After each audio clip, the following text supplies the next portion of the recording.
नमस्ते दोस्तों। आत्म क्षेत्र स्वाध्याय के आगे कड़ी की ओर हम आगे बढ़ते हैं।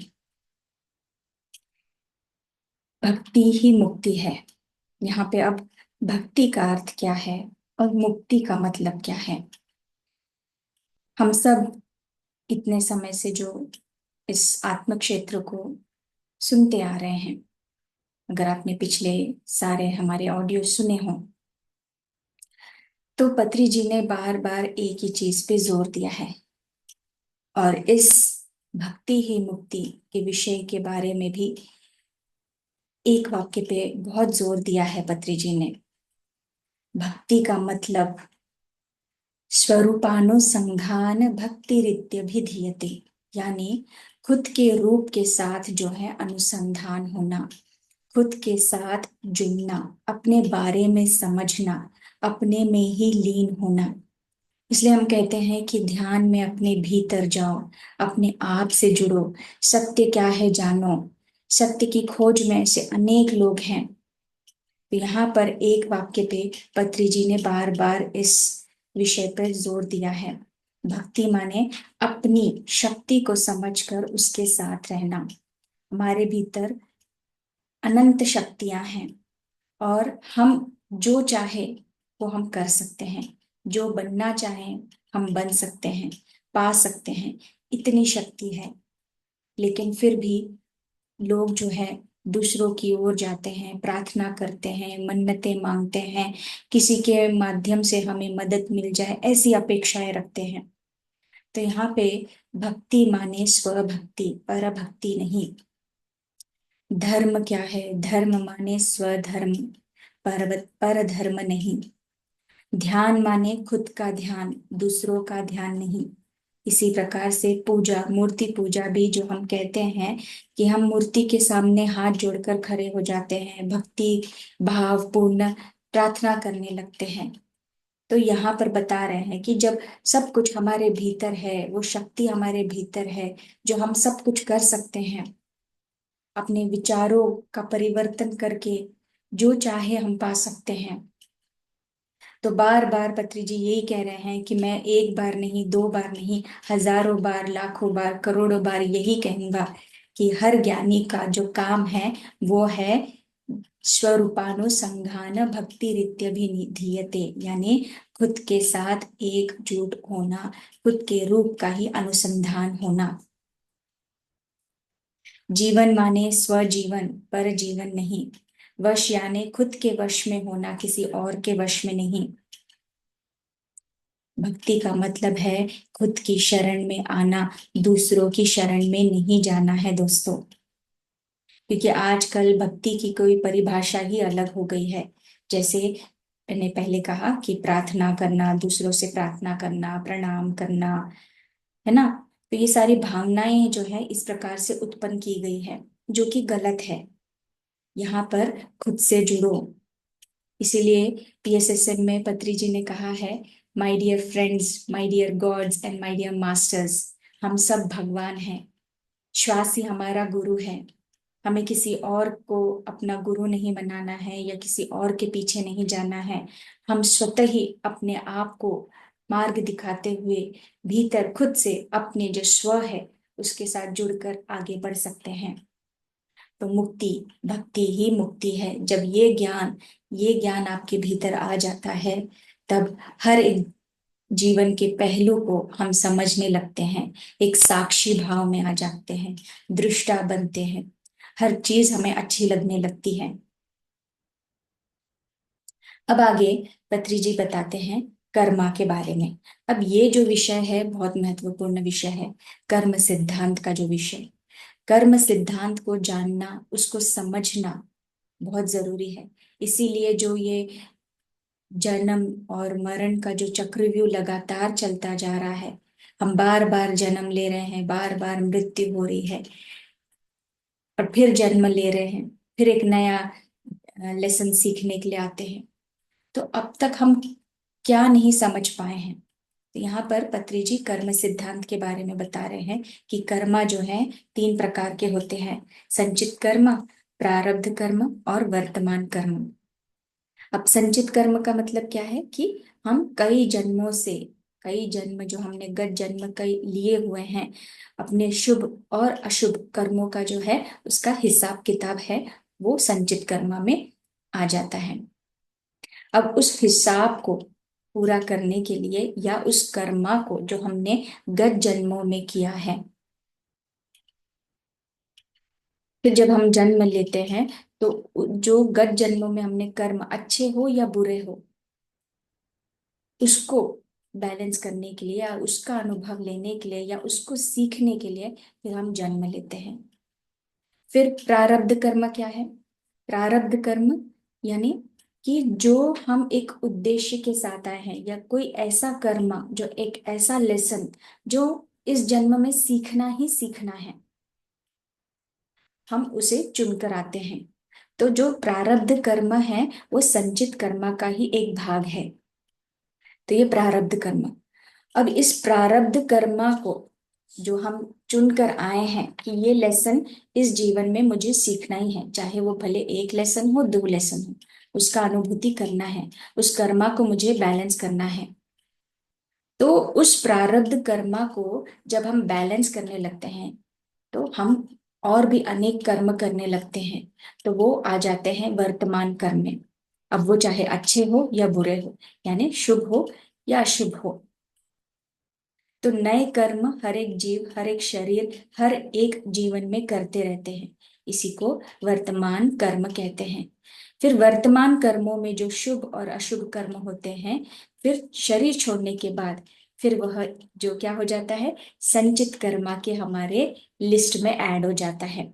अब जो वर्तमान में जो हम कर्म कर रहे हैं, चाहे वो शुभ हो या अशुभ,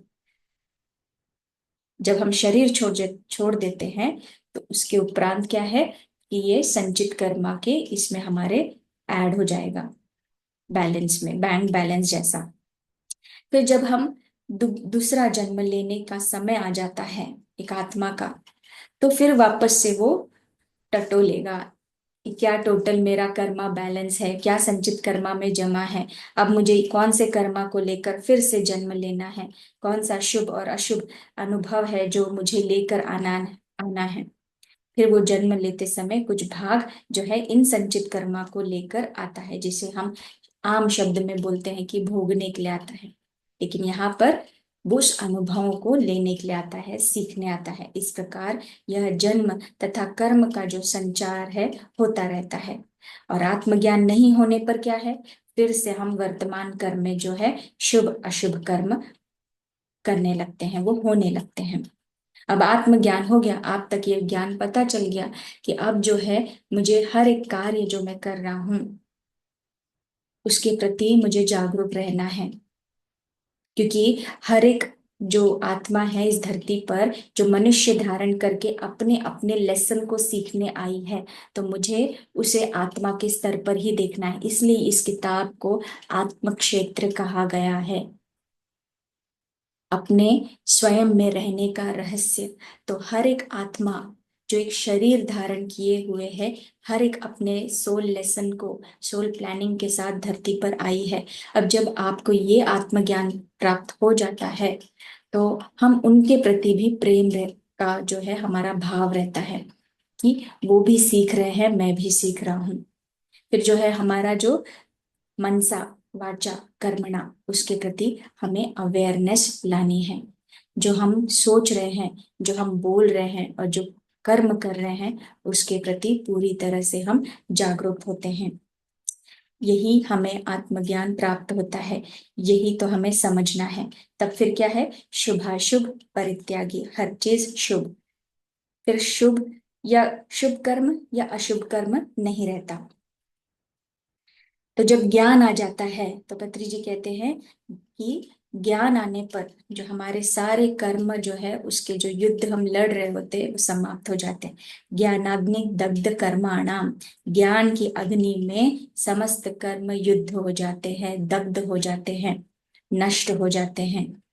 यह कर्म सिद्धांत अत्यंत विशेष, प्रधान और विशेष बात है। यह सब कुछ पूरी तरह समझने वाला विषय है। तो दोस्तों, कर्म सिद्धांत का एक जो है संदेश भी है। एक पिरामिड मास्टर है, पीएसएसएम के पिरामिड मास्टर जो हैं, उनको भीष्म पितामह ने एक विशेष संदेश जो है, मैसेज, कर्म सिद्धांत के बारे में बताया है। तो आप इस पुस्तक को भी अमेजोन से खरीद सकते हैं, कर्म सिद्धांत। और PSSM pyramid spiritual societies movement में भी कर्म सिद्धांत को हिंदी में अनुवाद किया है। तो अगर आप हिंदी में चाहते हैं तो कर्म सिद्धांत किताब जो है आप खरीद सकते हैं। और इसमें भी जो पहलू, जो चीजें बताई गई है कर्म सिद्धांत के बारे में, भीष्म पितामह ने जो है कि कर्म सिद्धांत के बारे में नूतन विधान में भी समाचार दिया है कि सभी लोग इसे जरूर पढ़िए। क्योंकि सत्य क्या है, पुराने जमाने में जो धार्मिक ग्रंथ हुआ करते थे, तो अभी भी हैं जो धार्मिक ग्रंथों को पढ़ के जो ज्ञान हो मिल ले रहे हैं। तो यहाँ कहा जा रहा है कि पुराने जमाने के धार्मिक ग्रंथों को छोड़कर वर्तमान की जो ये न्यू एज है स्पिरिचुअल पुस्तकें जो है उन्हें पढ़ें। क्योंकि उनमें, उन पुस्तकों में सच्चाई को बिल्कुल सीधे तरीके से बताया गया है, कुछ उसमें हेर फेर नहीं है। तो पुराने ग्रंथों में जो है सच्चाई है ठीक तरह से नहीं बताई गई है, लेकिन कहीं कहीं जो है अच्छी बातें भी सुनने में मिलती है या पढ़ने में मिलती है। लेकिन जो नई न्यू एज की किताबें जो बता रहे हैं, स्पिरिचुअल पुस्तकें, पत्री जी बता रहे हैं कि रिचर्ड बाग की पढ़िए, कार्लोस कास्टेनाडा की बुक पढ़िएगा, एनी बेसेंट और सेथ मटेरियल, सेथ विजडम। तो ये सारी किताबें आपको जरूर पढ़नी है। उनमें हमें सीधी पद्धति के बारे में जो है, सत्य के बारे में बताया गया है कि आत्म पदार्थ ही सत्य है। अपने विचारों के अनुसार ही हमारे जो वास्तविकता का हम सामना करते हैं वही हमारे सामने होता है। जो सत्य है उसके सिवा और कुछ भी नहीं। यद भावम तद भवति, यही सत्य है। तो जो हम जैसा सोच रहे हैं, जैसे मैंने कहा, मनसा वाचा कर्मणा के प्रति जागरूक रहना है। जो हम सोच रहे हैं उसके मुताबिक ही हमारा वास्तविकता का निर्माण करते हैं दोस्तों। तो ध्यान साधना बहुत महत्वपूर्ण है, हमें इन सारे ज्ञान को प्राप्त करना। क्योंकि हमने जाना कि ध्यान जब हम करते हैं तो ध्यान से हम ज्ञान भी प्राप्त कर रहे हैं। अब तपस्या के बारे में पत्री जी बता रहे हैं कि तपस्या क्या है। तपस्या भी तीव्र साधना को तपस्या कहते हैं। जैसे संगीत तपस्या हो गया। तो यहाँ पे उदाहरण देते हुए कहते हैं कि संगीत में तपस्या करने का अर्थ क्या है। इसका मतलब कि संगीत साधना में पूरी तरह से लीन होना। तभी संगीतज्ञ का मतलब उसने संगीत को तीव्र साधना की है, संगीत की तीव्र साधना की है, तब जाकर वो एक संगीतज्ञ बना। तो यहाँ पर पत्री जी कहते हैं जैसे कि क्रिकेटर गावस्कर की बात कह रहे हैं। गावस्कर ने क्रिकेट में अपनी तीव्र साधना की, इसीलिए गावस्कर जो है एक बड़े क्रिकेटर बने।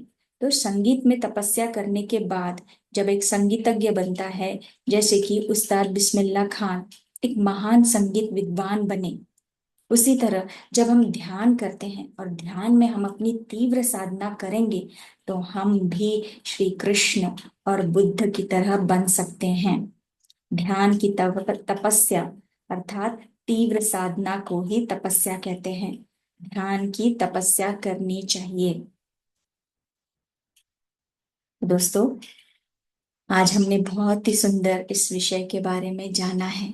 तो आप इसे आंखें बंद करके, इसे आप दोबारा सुनना चाहते हैं तो दोबारा सुनिएगा, और साथ साथ इसी में ध्यानस्थ की स्थिति में जाना चाहते हैं तो ध्यान भी कर सकते हैं। हर एक, जब आप स्वाध्याय सुन रहे हैं या स्वाध्याय कर रहे हैं, 5 मिनट पहले या 5 मिनट बाद, स्वाध्याय होने के बाद भी आप ध्यान कर सकते हैं। भले 5 मिनट हो या 10 मिनट हो, पूरा वो ज्ञान हमारे भीतर जो है उतरने लगता है। फिर हमें जो हमारा, जो भीतर हमारे बैठा ईश्वर, हमारा चैतन्य हमें सही मार्ग दिखाता है। हम उसे देख सकते हैं, सुन सकते हैं, उस इंट्यूशन को जो हमें मिल रहा है उसे भी समझ सकते हैं। तो दोस्तों, आज के लिए हम यहीं पे विराम लेते हैं। आगे हम आनंद के बारे में जानेंगे और भी अन्य जो है विषय को हम सुनेंगे। आप सभी का बहुत बहुत धन्यवाद।